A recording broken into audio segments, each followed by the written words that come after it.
So, I was recently working on something that involves looking at Kim Possible. Hilariously, I wound up not including the show in the finished project at all, but I was reminded of something that becomes more and more apparent the more you watch this show. I mean, I only rewatched a couple specific episodes and it's pretty clear to me that Ron might just be him. And this is oddly consistent. Ron is supposed to be the unpopular contrast to Kim, but there are several examples that show that he's like one or two changes away from massive popularity. In that regard, his biggest enemy might just be the status quo. Like, yeah, on the surface, he's a goofy, cowardly sidekick that follows the main character around and helps in little ways.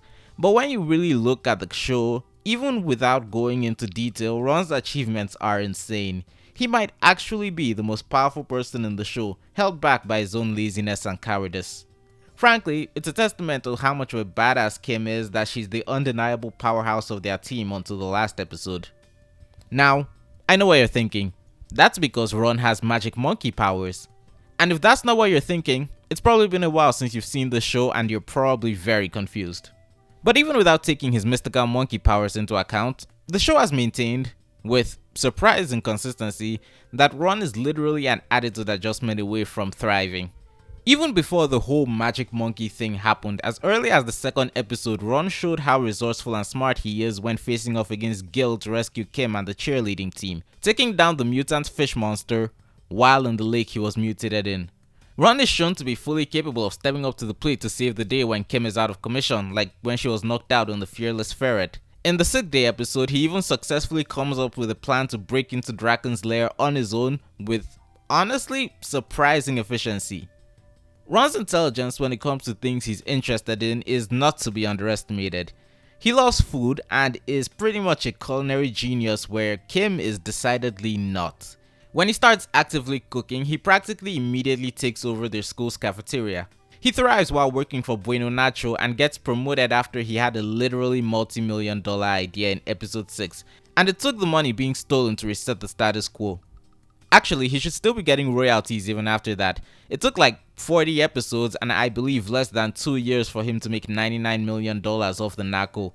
Assuming he's still getting paid and his parents have just realized that he clearly can't be trusted with the money at his age, in all likelihood, he is set for life once he's an adult. Ron may present himself like an idiot, but when he's forced to apply himself, he just casually does impressive stuff. He fakes being a genius in the Naked Genius episode, but when his life is on the line, he does show that he can build dangerous weapons if necessary. Even his decision to not do anything for the science fair is built on his understanding that his partner wouldn't want to fail and knowing he could get away with being lazy. But he then shows that he can put in the required effort to succeed when there's a rampaging mutant dinosaur they need to stop. And of course, we cannot forget when Ron turns evil.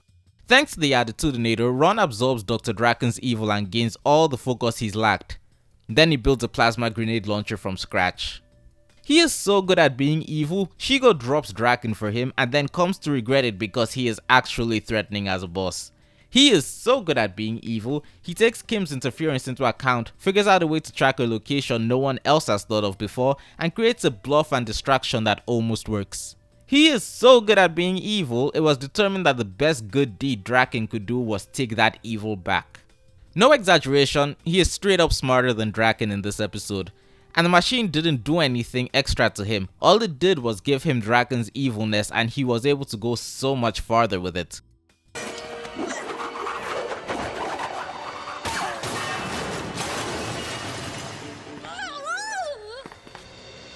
But that's just his intelligence. His physical power is nothing to sneeze at either. He's only able to be Kim's sidekick because he can keep up with her, even if he's more clumsy. And when he and Kim switch bodies, he is physically capable of performing on the same level she normally does. He just lacks the skill to pull it off himself.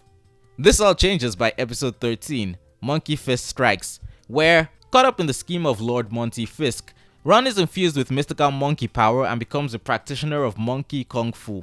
Not enough to take on his opponent, who on top of being infused with said magical powers was a master of the martial art and had genetically altered himself to have monkey hands and feet.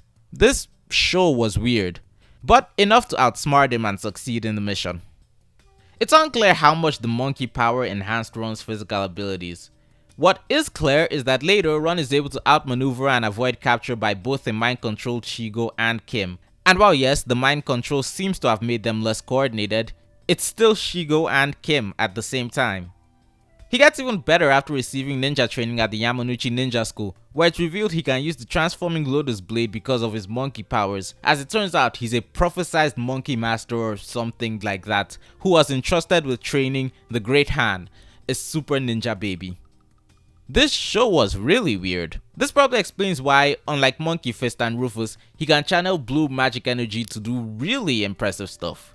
For some bizarre reason though, the ninjas decided not to tell him much about any of that, and just kinda snuck the Great Han into his life as his adopted sister. But when Monkey Fist threatened her safety, he really locked in and showed that he definitely knows how to fight. Side note, I can't lie, after watching every episode with her so close to each other, I got real tired of Yori's American style running joke. Much like his intelligence, Ron is practically a different beast when he's trying instead of being scared. In the time travel 3-parter, he gets so angry when he realizes Shego's the reason he was sent to Norway, he throws the genetically altered Drakken that can shatter statues that Kim couldn't beat across the room like it was nothing. When fighting Eric after he betrayed Kim, he kicked the synthro drone so hard he'd have been dead if he was human. When he's turned evil again, he goes from cowering against the army of Weegos to beating them up and trying to take over Electronic's evil scheme. Seeing Shego go, oh shit, after it happened was hilarious. She definitely remembers him threatening to make her shark food. Nothing shows how much of a difference his mindset really makes more than the sharp contrast between good Ron and evil Ron in the exact same situations. We even go back to the fact he can keep up with Kim when we see that he's fast enough to be the star running back of his school's football team, which I'm pretty sure I'd be more impressed by if I knew anything about American football. Yeah, it's played as a joke in regard to his constant running away from danger, but the joke is still a compliment. He and Shaggy have a lot in common, the cowardly yet surprisingly skilled athletic members of the team who can go Super Saiyan. Oh yeah, right, Super Saiyan. At the end of the series, faced with alien invaders, one of whom is the self-proclaimed greatest warrior in the galaxy, Ron finally taps into his powers and goes Super Saiyan. And the amusing thing is, unlike almost every other time someone uses that as a reference, this one is actually tied to a monkey. Frieza would be proud. He then easily defeats both Warhawk and Warmonger in a fight and throws them into their falling spaceship. Damn, that thing must have been falling for a while. For reference, Warmonger alone was able to take on both Shego and Kim with her battle suits in a pure physical fight. She only lost to invisibility and having her own weapon stolen. Also, can I just say, the battlesuit is a really weird and honestly poorly written narrative device that was clearly created with the idea it would never actually be used in a real episode. They did not expect to get that 4th season. If they got a 5th, I wonder how they'd have locked down Ron's powers. All this, and I haven't even touched upon his shockingly good luck with ladies. You'd think Kim wouldn't be the one in this relationship with the clearest examples of jealousy, but I guess there's a reason she has green eyes. All things considered, for all his insecurities, Ron is a shockingly solid partner and sidekick. I can't even just say that he has potential, we see what he can do, and it's kind of terrifying. And yet, his biggest weakness is his inability to express that. I think the most telling episode, which has very little to do with either his intelligence or his physical strength, is when Kim and Ron are hit with a truth beam that makes them completely honest, and Ron absolutely thrives with confidence he just can't muster up on his own once it wears off. What Ron really needs is the same mindset Kim has when she says anything's possible for possible. Frankly, I think it's a lesson we could all stand to learn. And the fun thing about this show being over is that I can say, yes, that is exactly what he learned. And there isn't a follow-up episode to contradict me. Shout out to my patrons, A and Skyman. What do you think of the Ron man and his development through the show? Tell me in the comments below, and while you're at it, don't forget to hit the like button and subscribe for more content. Thank you, and good day.